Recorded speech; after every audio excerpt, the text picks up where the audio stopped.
Kia ora, I'm David Chaston with 90 at 9, brought to you by interest.co.nz. This week, everything you need to know in 90 seconds at 9 o'clock. With news, all eyes are on the political situation, but the global economic indicators are mostly positive. On the global stage, it's been announced that there will be a face-to-face summit meeting between US President Biden and Russian President Putin, brokered by the French, to try for a Ukrainian resolution. It's an in-principle agreement, but Russia seems lukewarm. A spillover consequence of these tensions is that a state-owned Belarusian potash miner that accounts for about 20% of global supplies declared force majeure because it has been hit by sanctions, shaking up a market that's already contending with soaring fertilizer prices. For the US, just a quick reminder that Wall Street is closed as the country is on a long weekend holiday. And market reported their preliminary PMIs for Japan in February yesterday. Both dipped. The factory one is still expanding, however, but the services one took a large tumble as the country battles Omicron and is now contracting. Still, companies remained optimistic that activity would improve in the year ahead.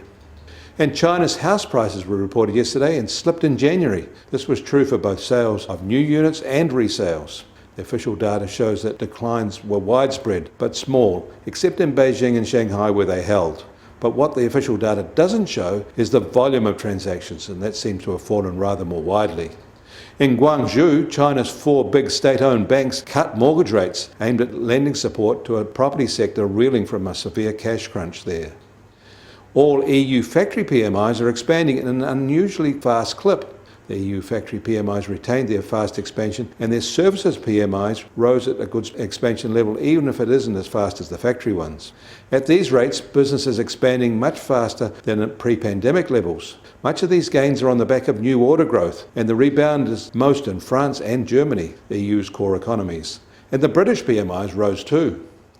In Australia, market also issued their preliminary February PMIs. The factory one posted a good further expansion at its best level since mid-2021, and the services one jumped from a contraction to a solid expansion. Overall business sentiment in the Australian private sector is positive, with a level of confidence rising to a 2-month high.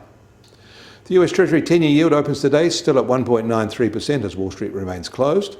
And the price of gold starts today at $1,896 an ounce and down $3 from this time yesterday. But gold is getting a boost in Japan on stagflation fears there. And oil prices are up a further 50 cents at just on $91 a barrel in the US, while the international Brent price is just under $93 a barrel. And the Kiwi dollar will open today a quarter cent higher at 67.2 US cents. Against the Australian dollar, we're down slightly to 93.2 Australian cents, and against the euro, we're marginally firmer at 59.3 euro cents. That means our trade-weighted index starts today at just on 71.6 with a marginal daily gain.